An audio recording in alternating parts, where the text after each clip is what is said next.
Welcome back to another edition of Political Breakfast here on WABE. So glad to have you here.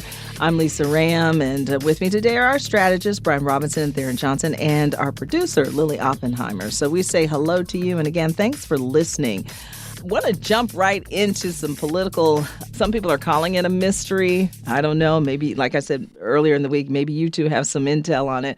But it started off being $1 million ad attacking Burt Jones. Since Burt Jones got elected, he's been taking us for a ride, lining his pockets as lieutenant governor. 4 years ago, Jones reported only $700,000 in liquid assets, yet just loaned $10 million to his campaign for governor. People were wondering who paid for it. Now it's up to what, $5 million? Yeah. Well, the group is called Georgians for Integrity, and we do not know who that is. Who that is we the just have mark. no way of knowing. I will tell you that the Brad Raffensperger people, and of course Raffensperger has the kind of wealth that would allow him to seed the money needed for that kind of attack. But he already has an outside group that has got money to support him. So it would be odd to put another $5 million somewhere else. And Chris Carr doesn't have that kind of money in his own outside group. So it seems unlikely that it's connected to him. But it's connected to somebody. I mean, unless it's just somebody out there who just absolutely hates Burt Jones. And I will say it's got to be somebody. Well, he's the lieutenant governor who's the front runner, right? He's the front runner in the race. Yes. And so what I would presume is somebody who maybe likes Chris Carr or likes Brad Raffensperger or just is fine with either one of them, anybody but Burt kind of approach. Maybe somebody who thinks that Burt is the weakest Republican candidate going into the general election. I do not think it's a Democrat group because I think Burt Jones is who they want in the general election. I think they see him as having less appeal to independents and swing voters, the deciders, as I call them, the Kemp Warnock voters, than Carr or Raffensperger would have. So I think it is a Republican group, and it is carefully layered to protect the anonymity of the people behind it. The only name I've seen is somebody who has placed the ad buys. It's not a name that I personally know, but that's the only publicly available name. Now, what I'm curious about is if once disclosures happen in January, if they will be legally required to show who is behind this group. I don't know the answer to that, but it is a great mystery. And I think the question here on the political strategist side, Lisa, is this money well spent? I was talking with a Democrat operative last week who was saying, "Oh, who are these people putting money on fire?" And I was like, "Whoa, I don't think they're putting money on fire. If their purpose is to take down Burt Jones, I think this is necessary." And he was like, "Yeah, but if they don't continue the spending, then it's worthless." I mean, I hear you. But what it's doing is that setting up and providing a bridge to the spending that Raffensperger and Carr can do later to attack Burt. And so if that bridge can get to that spending where these other outside groups and the campaigns come in, then it's been very effective. And what has it done? It has seeded the ground. It has made the attacks on personal issues, corruption issues, ethics issues that are going to come from Carr and Raffensperger more believable. They're going to build a degree of distrust, and then these other ads can come in and put some, paint the picture a little bit more. So I think there's been many in my party and probably on the Democrat side too, looking from the outside, who think that Burt's money plus the Trump endorsement make him unassailable in a Republican primary. The only way that he is vulnerable is if there is some group like this that spends millions and has a limitless budget, and they can continue to pound him and create questions about his ethics going into the new year. So if it is sustainable, if it can continue to spend through the primary or bridge till the super PACs for Carr and Raff can come in, then it's highly effective. If not, my Democrat friend who said it's setting money on fire may be right. But I think that this is the only pathway for Raffensperger and Carr to get through, is for somebody on the outside to take on Burt head first so that the negatives for Raff and Carr don't go up. Because when you attack, your negatives go up too. So this can protect them a little bit. So a lot of things moving here. But if there's going to be an upset in this primary, this is how you do it. All right, let's get Tharon in here. One finance expert is quoted in the paper as saying that she's never seen the roots of an ad so thoroughly concealed. Tharon, could this be the work of Democrats?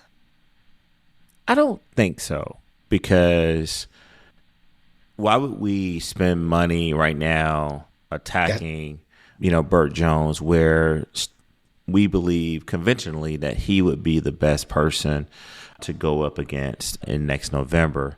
But you never know, because, while a lot of folks think that Burt would be the best opponent, a lot of folks think that Chris Carr and Brad Raffensperger would be able to get some votes from the middle with independents. So, no, I don't think that Democrats are behind this ad. But I will say this.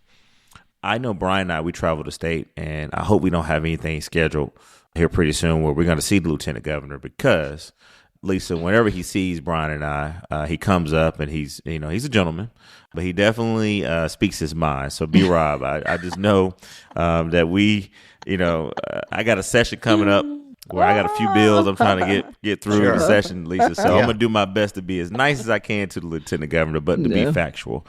This has got to be concerning for Burt Jones for a couple reasons. Number one, you're now getting attacked with the second ad. The first ad was good, but the second one, it amplifies a message that Chris Carr had been sort of echoing and sort of amplifying for months now. We saw that every time Chris Carr would come out with a lawsuit or ethics complaint, Burt Jones would be sort of given an opportunity to say, okay, he's fine. I know that the law is the law. But it all comes down to his ability to put $10 million into this leadership PAC. Mm-hmm. You also got to be concerned with Burt Jones, because he's getting ready to go back into the session. And while, correct me if I'm wrong here, B-Rob, the leadership PAC can still do what they're going to do for his connection to his campaign. So one of the things that got to be concerned about Burt Jones is that while he still can raise money for his leadership committee while he's in legislative session, he cannot, as a constitutional Georgia officer, raise money for his campaign. So I'm going to take our listeners into sort of a campaign strategy meeting right now. So you're ahead in the polls, but not by much. Still a lot of undecided voters out there. You have the Trump endorsement. Chris Carr and Raffensperger don't have the things in their arsenal right now that you have, right? He's also a lieutenant governor. Let's just be honest. And with that comes a lot of power, comes a lot of persuasion. Now $5 million have been dropped on you. You don't know who it is. Now, I think the campaign has an idea of who it could be. I'm hearing a lot of speculations on who it could be. So now you go through about a week of that. You're trying to figure out, okay, who's behind it. But then you got to make a decision. How do I respond? And when do I respond? Do I respond now before I go into the legislative session, the second Monday in January? Or do I just keep my supporters and my donors happy and let them know, hey, there's a plan. Guys, we get ready to go through some turbulent times.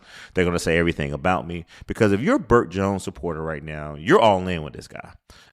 You're going to give more money. And one thing about being attacked when you're a candidate, you can go back to your supporters and you can say, hey, look, they got so much money over there. I need more money. So that $8,400 check you gave me for the primary, nah, buddy, I need you to update that to $25,000, which is the max you can give. So you'll see Burt raise some money off this. But how Burt Jones responds to this, Lisa, if he lets it go and he doesn't do anything, that will be very telling. That means that he feels he's in a very comfortable position going to the session. If I know Burt the way I think I know Burt, I don't know him extremely well, as far as getting his campaign strategies, I got to think that this ad is bothering him a lot. But I think that he's like, look, I'm going to be disciplined, because in his mind, based on what he said publicly, he feels that Chris Carr and Brad Raffensperger, and as B-Rob calling some now, Raff, they got to catch up to him. Like, I'm in the lead, right? A lot of undecideds. I think, look, is the ad causing some pain in the Burt Jones campaign? I think so. I think Burt Jones had to know it was coming. And Brian said something so significant, Lisa. Always listen to what this guy says when it comes to Republican politics. If you're Brad Raffensperger and Chris Carr, you don't want to have anything to do with this. How long can it stay unknown? I think Burt Jones has a lot of damn good lawyers, a lot of good people in his campaign. They know who's doing this. They're going to find out. Governor Roy Barnes' name came up as possibly behind it. They're going to find out. And then it's going to be, how do you expose them? But get ready. It's going to be more money coming, a lot of more negative ads. And I think that the fact that we're talking about it shows you that this group that has put together a nice ad, I mean, people are seeing it around the state. Yes. And they're using some of Burt Jones's own graphics and words against him, which I thought was pretty clever. Yeah, the video is certainly a lot of it from his rollout video. One thing I want to put in context for listeners who maybe don't follow the ins and outs of this, $5 million is a lot of money in a Georgia campaign. We are a big state. We do have one of the most expensive media markets in the country in Metro Atlanta. But even then, that is a significant investment in Georgia politics compared to what we're used to here.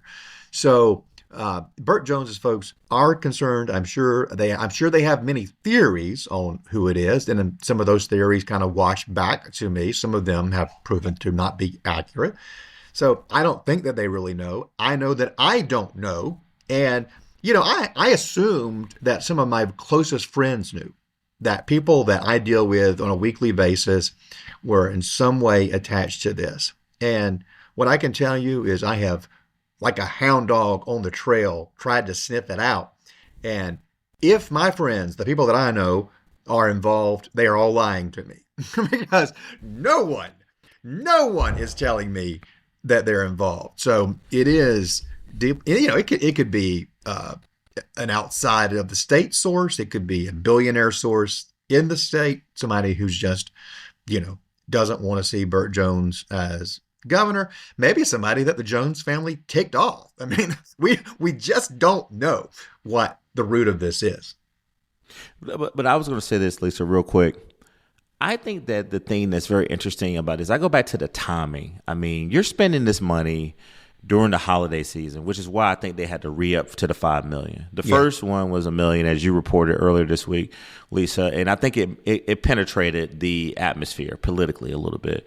But now, once all the municipal elections are over, if we just had a special election, I mean, I want to see will there be another $5 million dropped on this, because if you do this now and you don't really drive his numbers down, then you got to come back with something in January and February. And keep in mind, I want to be fair that Brad Raffensperger also has been out here campaigning him. He's dropped some ideas for his governor's race. Chris Carr is doing what he can to utilize his position as AG to talk about law enforcement and public safety. But Burt Jones is going to have an opportunity in January. When he gets that gavel back in his hand and you start going through this session, I think that will he have an opportunity to really get some earned media to really sort of offset a lot of this money that's going to be spent on him. And then also, Lisa, I suspect that if Burt doesn't spend money now, he has to spend some money in that leadership pack in January, because if this money outside keeps getting spent on him, there's no way he can sustain it. So I think that he's going to spend some money. The question is when, and then does he respond to the ad, or does he stay with a pro sort of I'm support Trump, I'm a Georgian? And then lastly, this thing around eliminating the state income tax. There's been a lot of little turbulence about that. Some wavering going on. At first, everybody was all in with it. Like, we need to eliminate the state income tax. Now you see people starting to talk about reducing, if not significantly, you see the conversation around significantly reducing and possibly trying to eliminate property taxes and giving more money back to Georgia taxpayers. So you'll see that kind of come up a lot during the session in about a month. I agree. Great analysis. I totally agree. I expect to see the leadership committee engage in January. And I think what they're waiting is what Tharon was alluding to there, talking about driving Burt's numbers down. That is the point of this. Now, let's assume for a second politics, we don't know for sure that the AJC poll that came out a month or two ago that had Burt at 22, Raff at 15, Carr at 7 or 8. We don't know if that's dead on. We don't know if that's an accurate snapshot of where we are today. But let's assume that was an accurate snapshot when it was taken.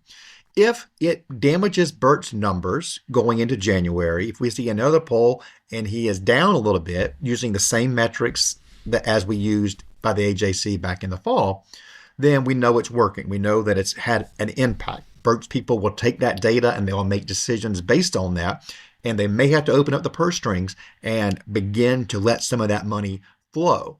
Now, if I was them, I might want to get to spending on that leadership committee already, because Raff filed a lawsuit against the leadership committee last week, and he's probably got a better case than what Chris Carr had when Carr's case lost, because the judge said that the Carr case was filed in the wrong way. It made the wrong argument. The judge said that the leadership committee isn't constitutional, but the Carr case wasn't the right case to file.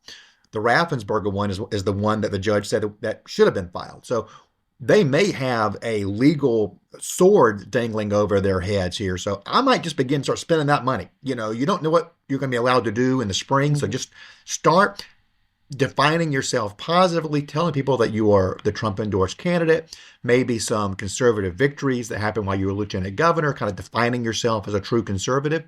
Or maybe what you do is you take that money and you go and try to drive up the negatives of Carr and Raffensperger. That's another direction that they can go. They may be like, okay, we're under attack. We got to go drive down the other guy's numbers too. Yeah, we'll deal with our positives later. So those are some big decisions. But where Tharon is dead on is they got to start making those decisions the week after Georgia wins the Sugar Bowl on January the 1st. I knew that was coming. So in 2025, when they win, right? Yeah, 2025, Ron, hold on to your seats, because when 2026 hits, we'll get the popcorn and sit back and watch and all of this unfold for sure.